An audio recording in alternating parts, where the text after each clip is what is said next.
अस्सलाम वालेकुम स्टूडेंट्स, आज के इस वीडियो लेक्चर में हम डिस्कस करेंगे class 9 biology unit 4 cells and tissues का एक topic surface area to volume ratio. Surface area जो है वो क्या चीज़ होते हैं, किसी भी ऑब्जेक्ट का, किसी भी सेल का जो आउटर सरफेस होता है उसके एरिया को हम सरफेस एरिया कहते हैं। और वॉल्यूम जो है किसी भी ऑब्जेक्ट का जो इनर स्पेस होता है, जो इनसाइड स्पेस होता है, उसको हम उसका वॉल्यूम कहते हैं। तो चूँकि ये जो टॉपिक है इसको हम सेल्स के हवाले से डिस्कस कर रहे हैं, और सेल्स जो है वो क्या है, स्ट्रक्चरल एंड फंक्शनल यूनिट है तमाम लिविंग ऑर्गेनिजम्स के लिए, ठीक है। और स्ट्रक्चर और फंक्शन की अगर हम बात करें, चूँकि हम फंक्शन की बात करते हैं, सो फंक्शन जो है वो अगर हम देखेंगे सेल मुख्तलिफ़ काम हमारे बॉडी के लिए परफॉर्म करता है। उस मुख्तलिफ़ काम परफॉर्म करने के लिए मुख्तलिफ़ सब्सटेंसेस की, मुख्तलिफ़ न्यूट्रिएंट्स की ज़रूरत पड़ती है, मुख्तलिफ़ चीज़ों की ज़रूरत पड़ती है। तो वो सेल क्या करेगा, उसको सेल जो है वो सेल उसको बाहर से लेकर आएगा। तो बाहर से जब लेकर आ जाएगा तो वहाँ पे बहुत सारे केमिकल रिएक्शंस हो जाएंगे। तो उन केमिकल रिएक्शन के दौरान क्या होगा, वो कुछ प्रोडक्ट्स हैं वो बनेंगे, कुछ वेस्ट सब्सटेंसेस बनेंगे। तो सेल उसको क्या करेगा, अपने जिस्म से, यानी सेल अपने अंदर से उसको बाहर लेकर आएगा, ठीक है। तो यहाँ पे जो चीज़ों को अंदर लेकर आया जा रहा है या उसको बाहर लेकर जाया जा रहा है, तो उसके लिए एक सेल का एक स्पेशलाइज जो कॉम्पोनेंट है तो वो यूज़ होता है, जिसको हम सेल मेम्ब्रेन कहते हैं। सेल मेम्ब्रेन जो है ये इसी के ज़रिए सेल मटेरियल के एक्सचेंज होता है, चीज़ें अंदर से बाहर और बाहर से अंदर लेकर आई जाती हैं। सो यहाँ पर एक लाइन लिखी हुई है कि larger cells have less surface area in relation to their volume while small cells have more surface area. कहते हैं जो लार्जर सेल्स होते हैं उसका सरफेस एरिया कम होता है, और जो स्मॉल सेल्स होते हैं उसका सरफेस एरिया जो है वो ज़्यादा होता है, ठीक है। तो चलिए इसको एक एग्जाम्पल के ज़रिए समझते हैं। एक हमने बर्फ़ ली है, एक सॉलिड फॉर्म में, वैसे दूसरी ग्राइंडेड फॉर्म में। दोनों का वॉल्यूम जो है वो सेम है, दोनों ने एक जितनी जगह घेरी हुई है। कौन से वाले जो बर्फ़ होगी वो जल्दी पिघलेगी, तो ये वाली जो बर्फ़ होगी ज़्यादा जल्दी पिघलेगी इसके मुकाबले में। क्यों? क्योंकि इसके ऊपर हीट का अटैक यहाँ से भी होता है, यहाँ से भी होता है, यहाँ से भी होता है, हर तरफ से हीट का अटैक होता है, और इसको पिघलाने में क्या कर लेते हैं, बहुत जल्दी ये पिघल जाते हैं। इसी तरह इस सेल के ऊपर हर तरफ से इसके ऊपर हीट का अटैक ज़्यादा जल्दी से हो जाता है, तो ये जल्दी पिघल जाएगा। इसी तरह ये सेल है जो इसके ऊपर अटैक यहाँ से भी होगा, यहाँ से, यहाँ से, यहाँ से। अंदर इस तरह के इसके ऊपर कोई अटैक नहीं होगा, बल्कि बाहर से सिर्फ अटैक होगा, तो ये इतना जल्दी नहीं पिघलेगा जितना ये जल्दी पिघलता है।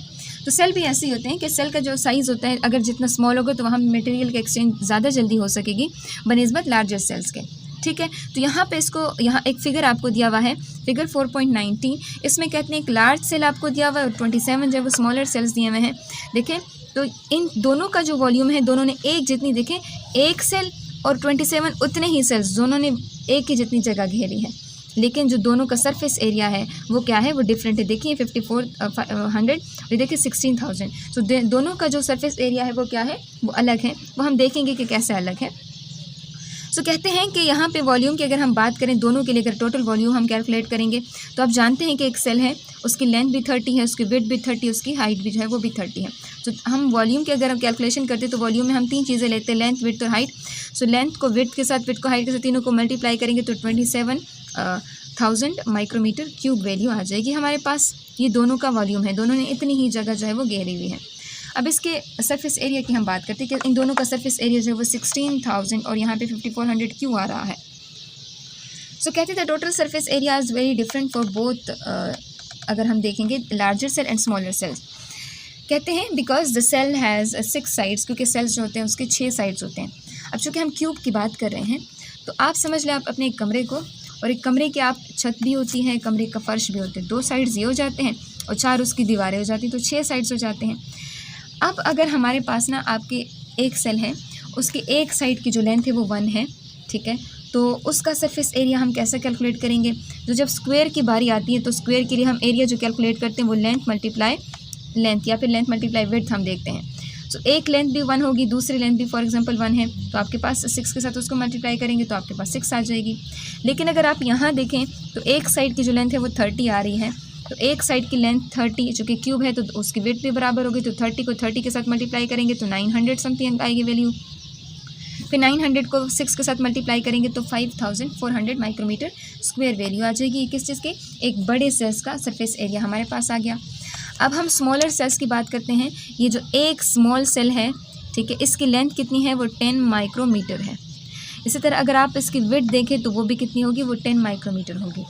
सो यहाँ पे देखें अगर एरिया हम फाइंड आउट करते हैं तो लेंथ मल्टीप्लाई विड्थ या फिर लेंथ मल्टीप्लाई लेंथ हम लेते हैं। दोनों को मल्टीप्लाई करेंगे तो 10 × 10 ये 100 आ जाएगी। चूँकि इसके 6 साइड्स होते हैं, एक देखें ये वाला साइड, दूसरा उस वाला साइड, 2 3 4 नीचे 5 और इस साइड वाला 6, तो 6 साइड्स हैं। 6 के साथ इसको क्या कर लिया, मल्टीप्लाई करें तो यहाँ पे वैल्यू आ जाएगी 600। अब चूँकि हमने एक सेल की बात करी, यहाँ तो 27 सेल्स हैं, तो 27 को 600 के साथ जब आप मल्टीप्लाई करेंगे तो क्या वैल्यू आ जाएगी 16,200 माइक्रोमीटर स्क्वायर। सो यहाँ पे देखिए जो एक बड़ा सेल है उसका एरिया इतना आ रहा है 5,400 माइक्रोमीटर स्क्वायर, और जो 27 स्मॉल सेल्स हैं उन सब का एरिया कितना आ रहा है वो 16,200 माइक्रोमीटर स्क्वायर। सो यहाँ पर ये तो हमने सरफेस एरिया पढ़ लिया कि स्मॉलर सेल्स का सरफेस एरिया ज़्यादा होता है, लार्जर सेल का सरफेस एरिया कम होता है। अब यहाँ पर इसको हम पढ़ क्यों रहे हैं, यहाँ कहते हैं the need of nutrients and the rate of waste production are directly proportional to the cell volume, के सेल का जो वॉल्यूम है ना, सेल कितना बड़ा है, इसके ऊपर डिपेंड करता है कि उसको न्यूट्रिएंट कितने की ज़रूरत है और उसके अंदर केमिकल कितने प्रोडक्शन होगी। जैसे सेल्स जो है अगर बड़ा है तो उसके अंदर बहुत सारे केमिकल्स रिएक्शन भी होंगे, बहुत सारे केमिकल रिएक्शन के दौरान उसके लिए बहुत सारे केमिकल की ज़रूरत भी पड़ती होगी, तो सेल क्या करेगा, बहुत बाहर से ज़्यादा चीज़ें लेकर आएगा। इसी तरह रिएक्शन के दौरान कुछ वेस्ट प्रोडक्शन भी होगी, कुछ बहुत गैर ज़रूरी चीज़ें भी बनेंगी जिससे सेल उसको क्या करेगा, सेल से बाहर निकालेगा। तो उसके लिए ये वॉल्यूम के ऊपर डिपेंड करता है, सेल जितना बड़ा है उनके अंदर ये सब कुछ बहुत ज़्यादा हो रहा होगा। सो कहते हैं cells takes up nutrients and excrete waste through its surface cell membrane, और ये कहते हैं कि जो न्यूट्रिएंट की ज़रूरत पड़ रही है, जो केमिकल सेल्स अंदर से बाहर लेकर आता है, तो उसके लिए किस चीज़ की ज़रूरत पड़ती है, सेल मेम्ब्रेन की ज़रूरत पड़ती है। ये मतलब ये सारा जो ट्रांसपोर्ट ऑफ मटेरियल होता है, जो एक्सचेंज ऑफ मटेरियल होता है, वो किसके थ्रू होता है, सेल मेम्ब्रेन के थ्रू होता है। अब कहते हैं अगर लार्जर सेल है तो उसका जो सरफेस एरिया होगा, यानी सेल मेम्ब्रेन अगर उसका सरफेस एरिया अगर हम देखें तो लार्जर सेल उसका सरफेस एरिया कम होगा। सरफेस एरिया कम होने की वजह से जो एक्सचेंज ऑफ मटेरियल होगा वो इतना अच्छे से नहीं हो पाएगा बनिस्बत स्मॉल सेल के। स्मॉल सेल में एक्सचेंज ऑफ मटेरियल जो है ये ज़्यादा बेहतर तरीके से हो सकता है। अब इसको ना हम एक एग्जांपल से समझ लेते हैं। एक बहुत बड़ा कमरा, इस कमरे के अंदर जो है 4 विंडोज़ हैं, ठीक है, और जो है एक छोटा सा कमरा आप ले लेते हैं, इस कमरे के अंदर भी क्या है 4 विंडोज़ हैं उतने ही। अब इसके अंदर बहुत सारे लोग मौजूद हैं, ठीक है, इस बड़े कमरे के अंदर बहुत सारे लोग मौजूद हैं, इस छोटे से कमरे के अंदर थोड़े से लोग मौजूद हैं। अब क्या होगा, इन ज़्यादा लोगों के लिए खुराक की ज़रूरियात, ऑक्सीजन की ज़रूरियात पूरी करना जो है वो बहुत ज़्यादा ज़रूरी है। तो यहाँ तक पहुँचते पहुँचते इसको बहुत टाइम लगेगा। ऑक्सीजन इसको चाहिए तो ऑक्सीजन यहाँ तक पहुँचते पहुँचते बहुत कम ऑक्सीजन उनको मिलेगी। इस तरह अगर कार्बन डाइऑक्साइड वो निकाले तो वहाँ तक, यहाँ कार्बन डाइऑक्साइड जो बाहर बड़ी मुश्किल से जाएगी, ज़्यादातर वो यहीं पे ही रहेगी और बाहर लेकर जाने के लिए उसको बहुत टाइम लगेगा। ये लार्जर सेल्स की बात हो गई। स्मॉलर सेल की बात करें, यहाँ लोग थोड़े हैं, यहाँ पे देखें बहुत जल्दी एक्सचेंज जो है वो पॉसिबल है मटेरियल की, ठीक है। सो इसी तरह सेल में भी होता है कि सेल अगर छोटा है तो एक्सचेंज ऑफ मटेरियल जो है बहुत ज़्यादा इफेक्टिव तरीके से हो सकती है। सेल अगर बड़ा है तो एक्सचेंज ऑफ मटेरियल जो है वो इतनी बेहतर तरीके से नहीं हो सकती, ठीक है। सो कहते हैं जो सेल्स होते हैं, कहते हैं each unit of volume required specific amount of surface area to supply its metabolism of with raw material. कहते हैं हर एक यूनिट वॉल्यूम, हर सेल के अंदर जितनी भी जगह है उसके अंदर जो भी कुछ हो रहा है उसके लिए सेल के लिए स्पेसिफिक सरफेस एरिया की ज़रूरत उसको पड़ती है, क्योंकि उसको रॉ मटेरियल उसके ज़रिए ट्रांसफ़र होना है। सो कहते हैं the amount of surface area available to each unit volume varies with the cell size. अब सरफेस एरिया जो वेरी करते हैं, जो वॉल्यूम के लिए रिक्वायर्ड है, ठीक है, वो क्या है, वो सेल के साइज़ के साथ वेरी करती है। सेल का size, surface area to volume ratio जो है, अगर हम देखें सेल जितना बढ़ेगा तो surface area to volume ratio जो है वो कम होगा। मतलब अगर सेल बड़ा होता है तो वॉल्यूम कम होगा, उसका जो वॉल्यूम जो है वो ज़्यादा होगा, उसका एरिया कम होगा। अगर सेल छोटे तो उसका एरिया जो है वो ज़्यादा है, उसका वॉल्यूम कम है, ठीक है। तो कहते हैं जैसे जैसे सेल ग्रो करता है तो surface area to volume ratio जो है वो कम होता जाता है, ठीक है। क्यों, यहाँ पर हमने देख लिया सेल्स बड़े तो यहाँ पर 27,000, और इसी तरह अगर आप इसका एरिया देखें तो यहाँ पे कितना है 5400 माइक्रोमीटर। और इस तरह अगर इस लिहाज से देखें तो 27 उसका वॉल्यूम उतना ही 27,000 है, लेकिन अगर उसका एरिया देखें तो कितना हो गया 16,200, ठीक है। तो देखें एरिया जो है वो क्या हो गया, वो ज़्यादा हो गया है जब सेल जो है वो छोटे हो गए। तो यहाँ पे कहते हैं surface area to volume ratio, दोनों का रेशो अगर हम निकालेंगे तो यहाँ पे वैल्यू कम आएगी, यहाँ पे वैल्यू ज़्यादा आएगी, ठीक है। सो कहते हैं सेल जितना छोटा होता जाता है surface area to volume ratio जो है वो कम होता जाता है। दोनों के बीच में एक तरह से कंपटीशन आप करें, दोनों का जो रेशो निकलेगा वो बहुत कम होगा।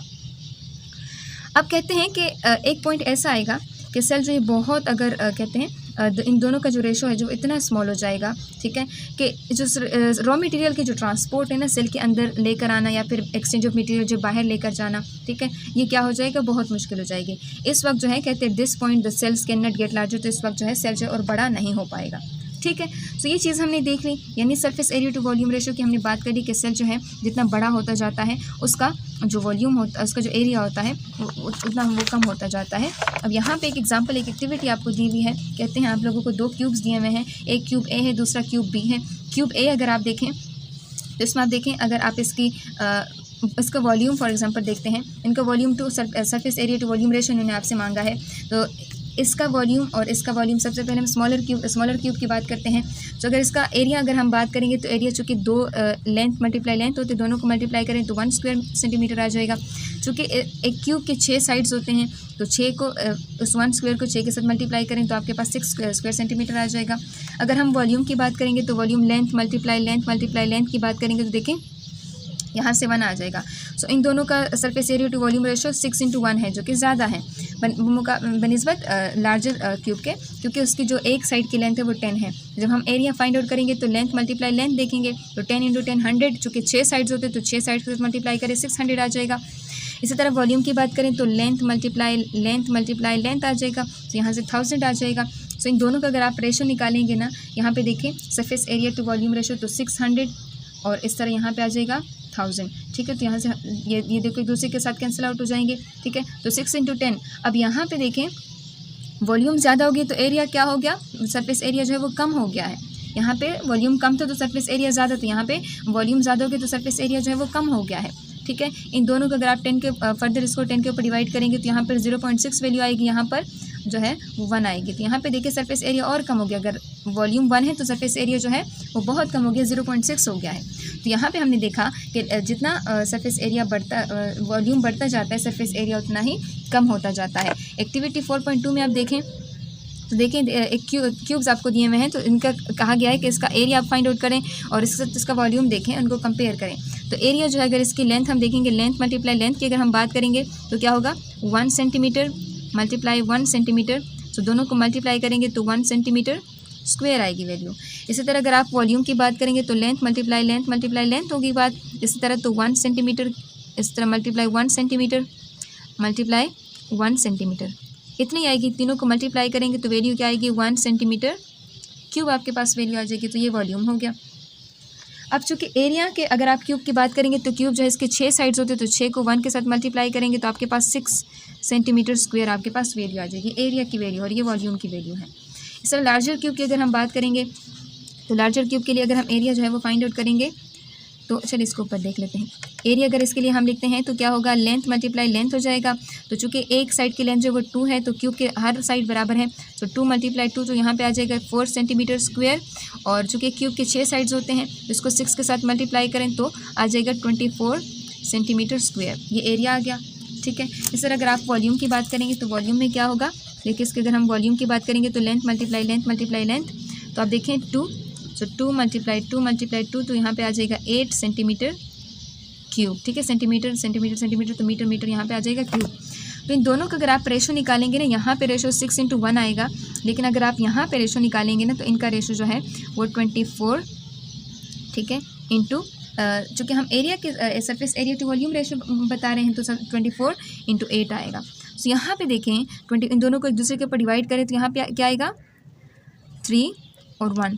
तो यहाँ देखें अगर उसका वॉल्यूम जो है वो कम है तो उसका एरिया जो है वो ज़्यादा था, अगर यहाँ वॉल्यूम ज़्यादा हो गया तो उसका एरिया जो है वो क्या हो गया, वो कम हो गया, ठीक है। तो हमने surface area to volume ratio की बात कर ली कि जितना स्मॉलर सरफेस एरिया होता है तो उसका वॉल्यूम जो है उतना ज़्यादा होगा, या फिर अगर आप यूँ देख लें कि अगर वॉल्यूम जो है वो ज़्यादा होगा तो सरफेस एरिया जो है उतना कम होता जाएगा, तो मटीरियल की एक्सचेंज होगी वो किसी भी सिस्टम के अंदर वो फिर बहुत मुश्किल से हो पाएगी, ठीक है। तो ये हमने देख लिया surface area to volume ratio.